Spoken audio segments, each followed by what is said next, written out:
Assalamualaikum warahmatullahi wabarakatuh. Hai anak-anak ustazah yang soleh-solehah. Udah siap nih untuk memulai pembelajaran? Sebelum kita mulai, kita baca basmalah dulu ya. Bismillahirrahmanirrahim.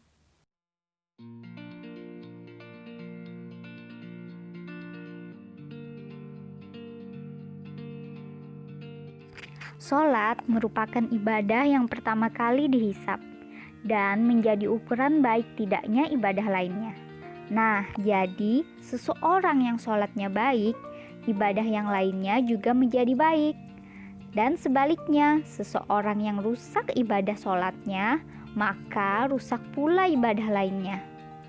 Kita sebagai muslim diwajibkan sholat fardu 5 waktu. Nah, selain sholat fardu, kita juga dianjurkan untuk melaksanakan sholat sunnah. Kenapa?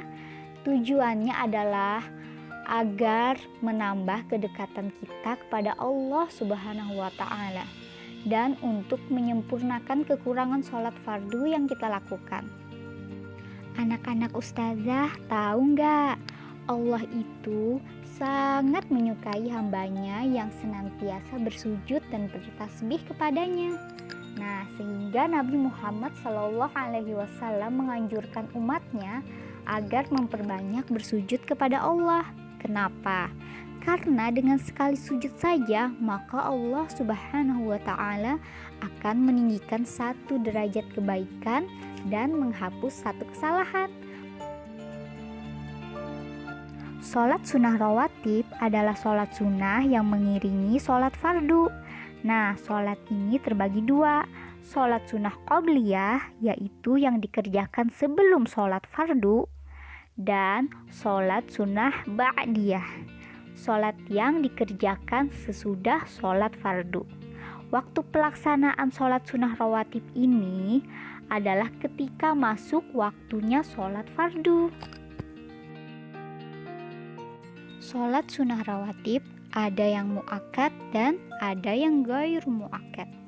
Yang mu'akkad yaitu sholat sunnah yang dikuatkan atau sangat dianjurkan.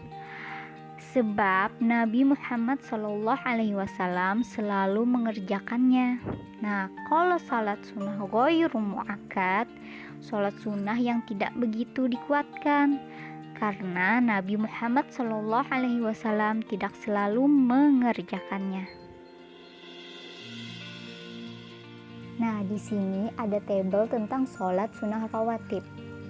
Sabda Nabi Muhammad SAW,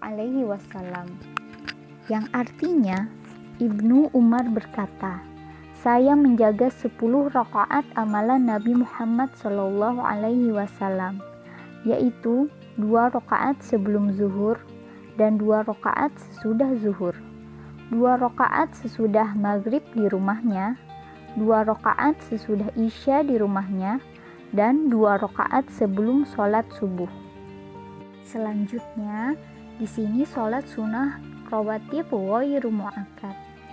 2 rakaat sebelum sholat sunnah rawatib mu'akkad, 4 rakaat sebelum sholat asar, 2 rakaat sebelum maghrib, 2 rakaat sesudah sholat sunnah rawatib yang mu'akkad. Niat sholat sunnah rawatib sebelum subuh.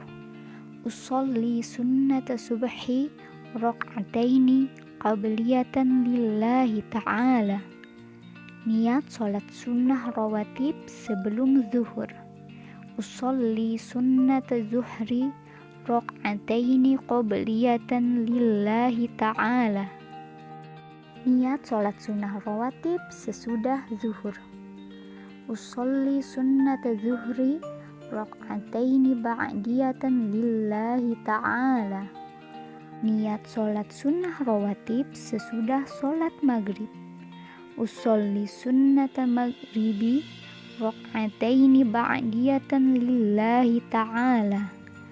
Niat sholat sunnah rawatib sesudah sholat isya.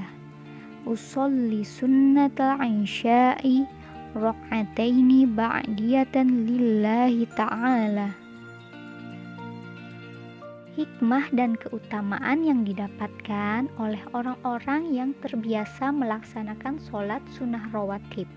Yang pertama, terhindar dari siksa api neraka. Sesuai dengan hadis Nabi Muhammad SAW yang artinya, Ummu Habibah, istri Nabi Muhammad SAW berkata, Nabi Muhammad SAW bersabda, barang siapa yang mengerjakan sholat 4 rakaat sebelum zuhur dan 4 rakaat sesudahnya, maka Allah Subhanahu wa Ta'ala mengharamkan api neraka baginya. Hadis riwayat Tirmizi. Yang kedua, mendapatkan rahmat Allah Subhanahu wa Ta'ala sesuai dengan hadis Nabi Muhammad SAW yang artinya, Ibnu Umar radhiyallahu anha berkata bahwa Rasulullah SAW bersabda, Allah merahmati seseorang yang mengerjakan sholat sunnah 4 rakaat sebelum asar. Hadis riwayat Tirmizi. Yang terakhir, jika dilaksanakan di rumah, dapat memberikan keberkahan bagi penghuni rumahnya. Sesuai dengan sabda Nabi Muhammad SAW. Umar berkata, sesungguhnya Rasulullah SAW bersabda, sholat sunnah seseorang yang dilakukan di rumahnya merupakan cahaya. Maka barang siapa yang menghendaki cahaya tersebut, sinarilah rumahnya. Nah, jadi Ananda yang mengerjakan sholat sunnah rawatib di rumah, insya Allah akan memberikan cahaya dan keberkahan bagi seluruh penghuni rumah. Secara umum, cara melaksanakan sholat sunnah rawatib sama seperti sholat fardu. Ada beberapa hal yang harus diperhatikan sebelum melaksanakan sholat sunnah rawatib. Yang pertama, niat. Niatnya menurut macam sholat sunnahnya. Yang kedua, tidak diawali azan dan iqomah. Yang ketiga, dikerjakan secara sendiri-sendiri atau munfarid. Yang keempat, bacaannya tidak dinyaringkan. Yang kelima, tiap 2 rakaat maka 1 kali salam.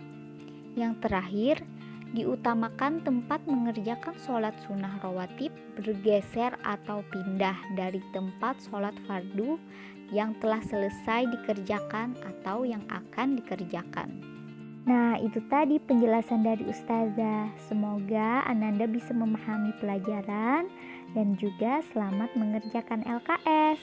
Assalamualaikum warahmatullahi wabarakatuh.